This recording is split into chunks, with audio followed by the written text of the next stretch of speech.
Muy bien, hermanos, pues vamos a comenzar con nuestro estudio. Hermanos, estamos a unos días de el próximo jueves, para ser exactos, de que se cumplan 507 años del inicio de la Reforma Protestante. Y hemos venido estudiando en las últimas semanas el resumen de la teología propuesta por la Reforma Protestante en el siglo XVI, las 5 solas. Y es bueno, hermanos, tener claro que para ese entonces esta teología no era nueva. De hecho, los reformadores lo que querían era regresar a las sendas antiguas, era regresar a la enseñanza de Cristo y de los apóstoles. En pocas palabras, ellos querían volver a las Escrituras. Esas famosas 95 tesis de Lutero, así como otros tratados que él escribió contra el poder papal, todo esto, hermanos, fue como resultado de su estudio, de su meditación en la palabra de Dios. Y fue así como el Señor le mostró a Martín Lutero esas corrupciones que había en la iglesia, esas indulgencias, los errores doctrinales, los errores que tenían que ver con el sistema sacramental. Martín Lutero, así como otros post-reformadores, llegaron al redescubrimiento de 5 principios de la fe cristiana, que son los que nosotros conocemos ahora como las 5 solas de la Reforma. Estas 5 solas que han sido representadas como un edificio. No sé si tenemos ahí la imagen, hermanos. Gracias. Esta imagen que nos presentó nuestro hermano Iván en la introducción de las 5 solas, así han sido representadas como un edificio que tiene como base la sola Escritura. Después hay 3 pilares que son la sola gracia, la sola fe, solo Cristo, y encima como un pináculo está solo a Dios la gloria. Y hoy nos corresponde, hermanos, ver la sola gracia. Esta doctrina, hermanos, de la sola gracia, así como las otras solas, tiene su fundamento en la Escritura. Esta doctrina surge de la Escritura. Incluso, hermanos, la vemos desde el libro de Génesis. Cuando nuestros primeros padres, Adán y Eva, cayeron, ellos murieron espiritualmente. Y ellos no corrieron a Dios buscando su perdón. Ellos no corrieron a Dios en arrepentimiento. Ellos se escondieron. Ellos hicieron ropas con hojas. Pero, hermanos, fue Dios, por su sola gracia, quien fue a buscarlos. Y ahí vemos la sola gracia de Dios, hermanos. Vemos el evangelio de la gracia de Dios. Dice en Génesis 3:21, y Jehová Dios hizo al hombre y a su mujer túnicas de pieles y los vistió. Dios sacrifica un animal para hacerles ropas adecuadas. Escucha esto, hermano. Un animal inocente murió para cubrir la vergüenza de Adán y de Eva. Y ese sacrificio sustitutorio de un inocente por el culpable apuntaba a eso, hermanos. Apuntaba a la sola gracia de Dios. Apuntaba a aquel verdadero cordero que iba a tomar el lugar del pecador en esa cruz y recibir el castigo que el pecador merecía. Y todo esto totalmente por gracia. Martín Lutero, hermanos, fue despertado por el Señor a través de la Escritura y pudo darse cuenta de que el catolicismo romano había deformado la doctrina de la Escritura combinando las obras, los méritos del hombre con la gracia de Dios, haciendo una combinación, una mezcla, además de muchas otras corrupciones, como las indulgencias que mencionaba hace un momento, esas indulgencias que de alguna manera garantizaban el acceso al cielo, que garantizaban el perdón de pecados, el cobro de las misas, que garantizaban el favor de Dios para quienes compraban esas misas, pero también para los familiares del comprador. Aún, hermanos, las reliquias que se veneraban para obtener el perdón de pecados. Por ejemplo, hermanos, en Roma se exhibían pedazos de madera que según ellos eran pedazos de la cruz del Señor Jesucristo, espinas de su corona, los huesos de los apóstoles, un cráneo que según supuestamente era de Juan el Bautista, y muchas otras cosas, hermanos, con la finalidad de que la gente pudiera comprar, pudiera pagar para ver esas cosas y acumularan méritos para entrar al cielo. Además de Lutero, los post-reformadores rechazaron también el arminianismo. Ellos lo manifestaron a través de los cánones de Dort, de las confesiones reformadas, porque, hermanos, el arminianismo, al igual que el catolicismo romano, mezclaban las obras de los hombres, los méritos, con la gracia de Dios. Cuando claramente, hermanos, la Escritura nos enseña que la salvación solo se obtiene por medio de la sola fe, solo en Jesucristo, por la sola gracia de Dios y solo para la gloria de Dios. En las 5 solas que estamos estudiando, hermanos, la palabra clave se encuentra en sola. Porque el catolicismo romano cree en la Escritura, pero no en solo la Escritura. Cree en la Escritura más la tradición. Creen en la gracia, pero no solo en la sola gracia. Creen en la gracia, pero también en los méritos del hombre. Creen en la fe, pero no en la sola fe, sino en la fe más las obras de los hombres. Creen en Cristo, pero no solo en Cristo. Ellos dicen Cristo más el Papa. Creen en la gloria de Dios, pero no solo en la gloria de Dios, sino creen también que el hombre es glorificado en su sistema jerárquico. Así que la palabra clave, hermanos, está ahí sola.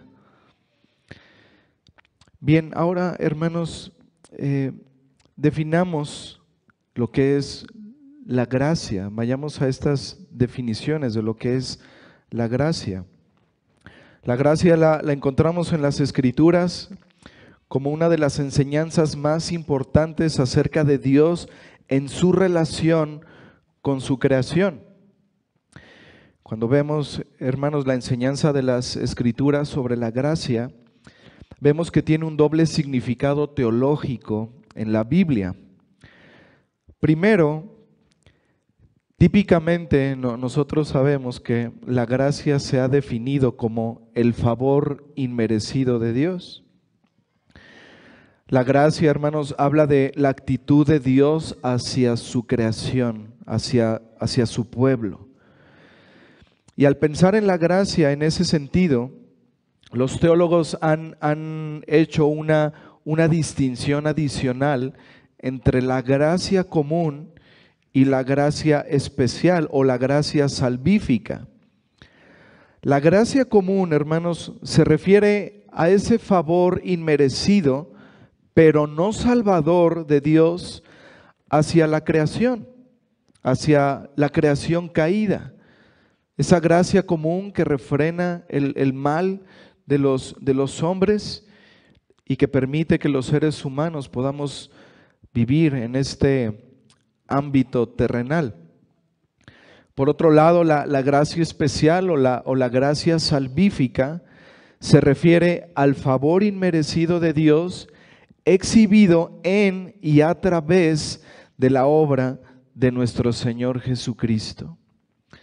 Pero en segundo lugar, hermanos, la gracia puede significar también esa manifestación activa y continua de Dios en la vida del creyente, en la vida de aquel que ha sido salvado ya por gracia. Hermanos, Él no solo nos salva de nuestros pecados, sino que también nos hace madurar en nuestra fe, crecer en nuestra fe. Él nos usa para traer gloria a su nombre. Sin embargo, hermanos, esto es, en última instancia, la obra de la gracia de Dios. Así que estos dos significados están íntimamente conectados, porque somos salvos por gracia, pero esa gracia, hermanos, continúa a lo largo de toda nuestra vida, porque el Señor va madurando nuestra fe, va haciéndonos crecer espiritualmente. Así que la vida cristiana se origina en la gracia de Dios y es preservada y madurada por la misma gracia de Dios. Ese es el significado de la gracia, hermanos. Pero cuando hablamos de la sola gracia en relación a las 5 solas, nos referimos particularmente a la gracia salvífica. No nos referimos a la gracia común, no nos referimos a esa gracia continua.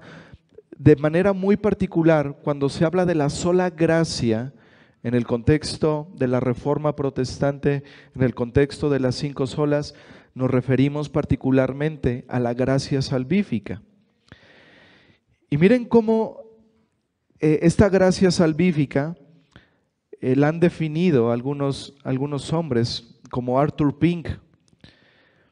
Arthur Pink define la gracia salvífica de esta manera. Él dice: la gracia divina es el favor soberano y salvador de Dios ejercido en el otorgamiento de bendiciones a aquellos que no tienen mérito en ellos, y por dichas bendiciones no se les exige compensación alguna, más aún es el favor de Dios que muestra a aquellos que no solo no tienen mérito en sí mismos, sino que son completamente merecedores de males y del infierno. John Murray lo explica de una manera muy similar en su definición de la gracia salvífica.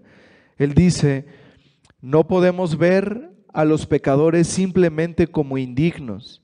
Ellos son tan indignos.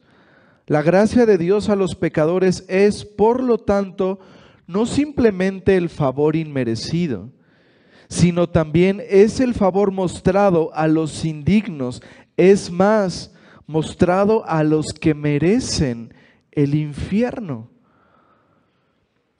Cuando tenemos esto en cuenta, hermanos, de que no solamente no es que no éramos indignos, sino que además éramos dignos del infierno, dignos de la condenación a causa de nuestro pecado. Cuando vemos esto, hermanos, podemos ver más la gloria de la gracia de Dios. Podemos admirar más esa gracia de Dios que nos salvó sin ningún mérito en nosotros, pero además nos salvó a pesar de nosotros. Éramos enemigos de Dios. Y fue esta doctrina, hermanos, de la gracia, la que dentro de las 5 solas del protestantismo, pues fue la que más polvo, por así decirlo, levantó dentro de la doctrina católico-romana. La Biblia es clara, hermanos, en enseñar que la salvación es solo por la gracia de Dios a través de nuestro Señor Jesucristo y no por ningún mérito del hombre. El creyente, hermanos, es rescatado de la ira de Dios solo por su gracia. Y esto lo podemos entender cuando vemos la obra del Espíritu Santo. El Espíritu Santo es quien ha hecho la obra, hermanos, en nosotros. Estábamos muertos espiritualmente y Él nos dio vida. Él nos trasladó de las tinieblas a su luz admirable. Él es el Espíritu Santo es el que trae al creyente a Cristo. Nosotros no hicimos nada, hermanos. Fue solo por su gracia. La salvación no es el resultado del trabajo humano, no es el resultado de un método, de una estrategia, de una técnica para producir esa transformación de nuestro corazón.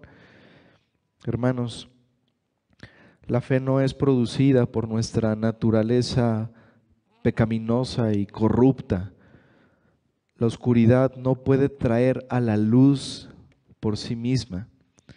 Acompáñenme, hermanos, por favor, a Efesios capítulo 2.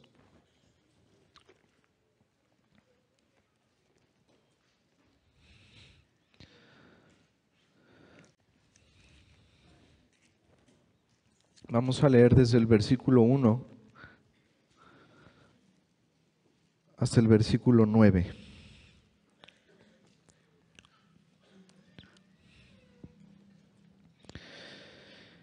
Leamos.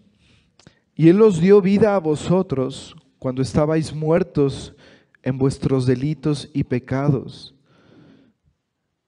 en los cuales anduvisteis en otro tiempo, siguiendo la corriente de este mundo, conforme al príncipe de la potestad del aire, el espíritu que ahora opera en los hijos de desobediencia, entre los cuales también todos nosotros vivimos en otro tiempo, en los deseos de nuestra carne, haciendo la voluntad de la carne y de los pensamientos, y éramos por naturaleza hijos de ira, lo mismo que los demás.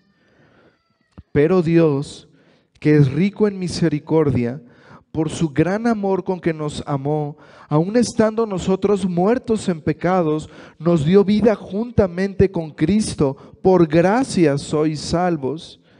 Y juntamente con Él nos resucitó y asimismo nos hizo sentar en los lugares celestiales con Cristo Jesús, para mostrar en los siglos venideros las abundantes riquezas de su gracia en su bondad para con nosotros en Cristo Jesús.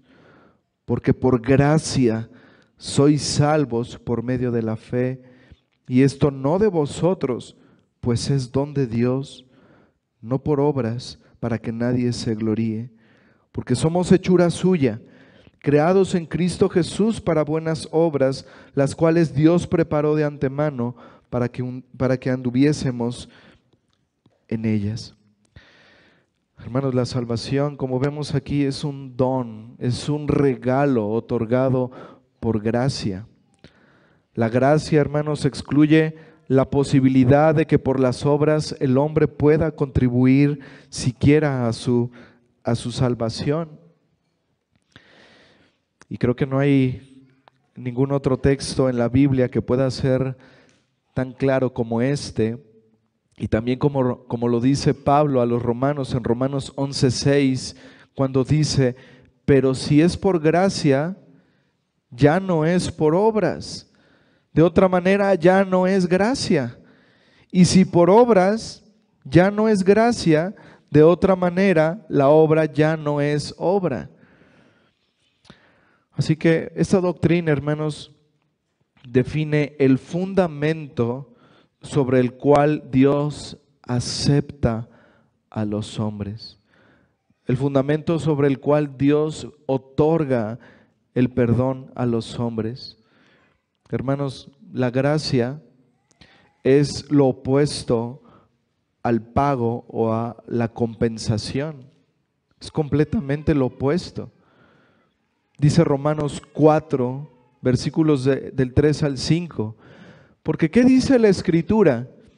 Creyó Abraham a Dios y le fue contado por justicia, pero al que obra no se le cuenta el salario como gracia, sino como deuda.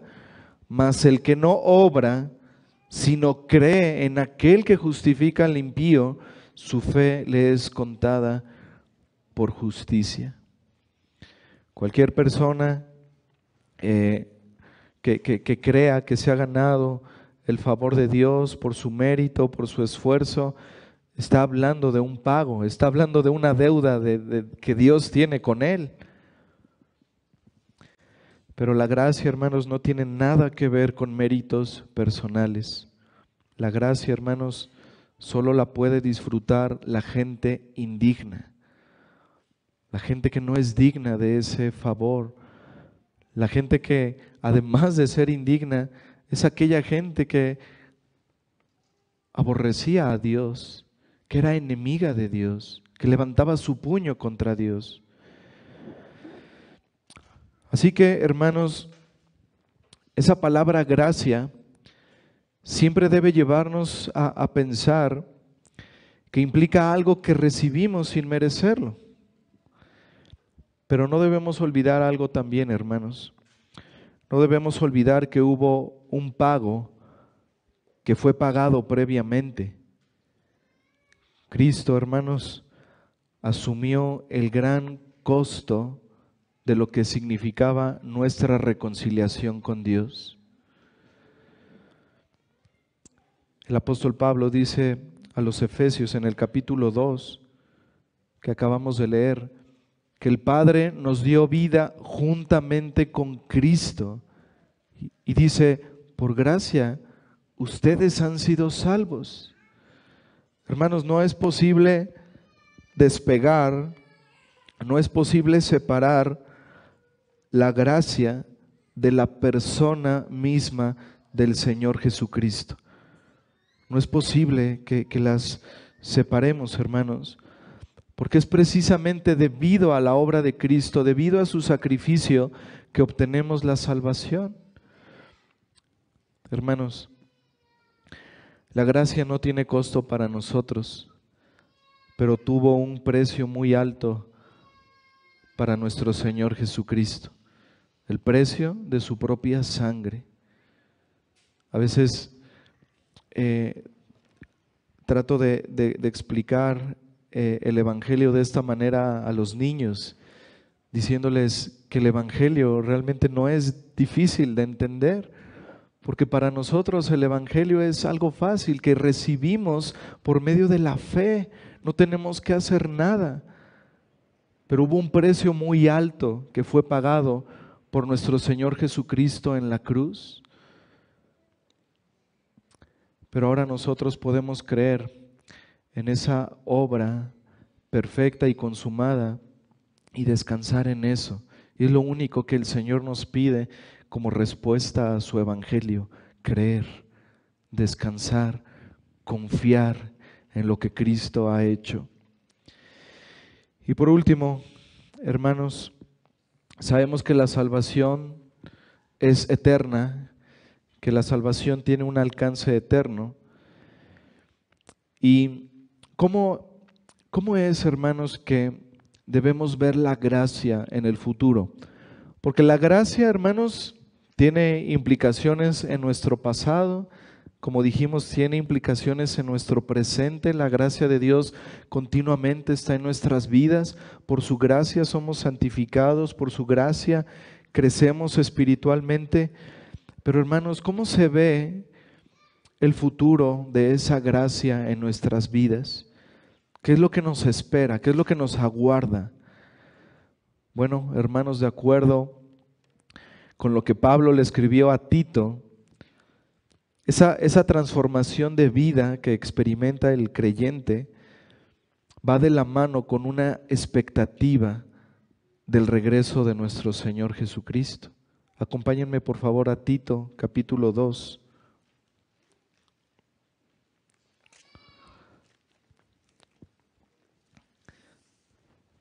Tito, capítulo 2, versículos del 11 al 14.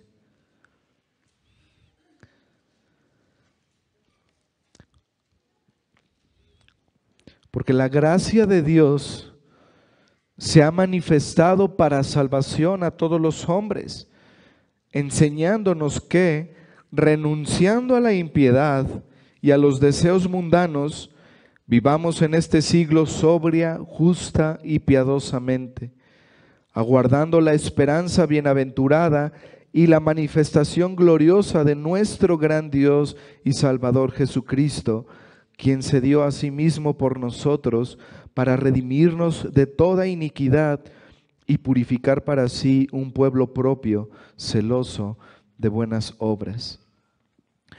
Pablo dice aquí, hermanos, que la gracia de Dios se ha manifestado en nuestra salvación. Y esa gracia, hermanos, nos enseña a vivir de una manera piadosa. Pero a la vez, Pablo dice aquí a Tito que esa gracia, hermanos, hace que el cristiano esté aguardando esa esperanza bienaventurada, esa manifestación gloriosa de nuestro gran Dios y Salvador Jesucristo. El cristiano, hermanos, cuando medita en la gracia de Dios, hace que esto lo impulse a vivir una vida piadosa, pero también que ponga su mirada en aquello que nos espera, en el regreso de nuestro Señor Jesucristo. Nos exhorta, hermanos, la gracia de Dios, el ver todas las cosas a la luz de su gracia, nos exhorta a vivir para la eternidad. Porque nuestra mirada, hermanos, orientada hacia Cristo, hacia su segunda venida, es lo que nos hace rechazar esa vida pecaminosa, es lo que nos hace rechazar todas esas cosas del mundo y determinar vivir para Él. Y esa es la esperanza de todo cristiano, hermanos. Esa es la esperanza que tenemos, que en la gracia de Dios el Señor nos va a seguir guardando, perseverando, trabajando en nuestra santificación, y que llegará aquel día, hermanos, donde el sufrimiento se acabará, donde seremos completamente libres de la presencia del pecado en nuestras vidas, y la gracia de Dios, hermanos, terminará lo que comenzó en nosotros. Qué grandioso es saber que esa gracia, hermanos, nos va a permitir disfrutar de nuestro Señor Jesucristo cuando podamos verlo en aquel día y por la eternidad cara a cara. Dice en Apocalipsis 22, versículos 3 y 4, y no habrá más maldición, y el trono de Dios y del Cordero estará en ella, y sus siervos le servirán y verán su rostro, y su nombre estará en sus frentes. Cuando llegue ese día, hermanos, no habrá más llanto, ni clamor, ni dolor. Cristo será nuestra luz, estaremos con Él para siempre. Así que ante los sufrimientos, las tragedias, los desconciertos que podamos vivir hoy, podemos descansar, hermanos, en esa promesa de su regreso. Podemos descansar en esa promesa de nuestra glorificación. Podemos encontrar aliento, hermanos, y esperanza en medio de cualquier situación. Porque esto, hermanos, no depende de nosotros. Esto es un don de Dios, un don eterno que Dios nos ha dado y nadie lo va a quitar. Es un don perpetuo, una promesa eterna, hermanos. El Dios que mostró su gracia al rescatarnos es el Dios que promete seguir mostrando su gracia en nuestras vidas, y es el Dios que promete que en aquel día estaremos con Él, disfrutando de su presencia en gloria para siempre. Así que, hermanos, pues que esto nos ayude a preparar nuestros corazones para alabar a nuestro Señor durante el culto de adoración, a recordar, hermanos, que por gracia somos salvos, que es por su gracia que estamos aquí, que es por aquel Cordero que tomó nuestro lugar en esa cruz, que somos salvos, que es a pesar de nosotros, a pesar de nuestro pecado, de nuestra maldad, de nuestra corrupción, que es a pesar de eso, hermanos, que el Señor nos ha dado vida solamente por gracia. Vamos a orar, hermanos. Padre, te damos gracias, Señor, por estas verdades de la Escritura que nos permites seguir estudiando. Ayúdanos, Señor, a que constantemente podamos meditar en esta gracia, en este favor inmerecido que tú nos has dado, Señor, por medio de la obra de tu Hijo Jesucristo. Gracias, Señor, por habernos salvado solo por tu preciosa gracia. Señor, ayúdanos a meditar en estas cosas, a poder durante los cantos que entonaremos en unos momentos, poder alabarte, Señor, por esa gracia que has derramado en nuestras vidas. Gracias te damos, Padre, por tu infinita bondad, por tu misericordia y por tu gracia, Señor, en la vida de tu pueblo. A ti, Señor, sea solo la gloria en Cristo Jesús. Amén.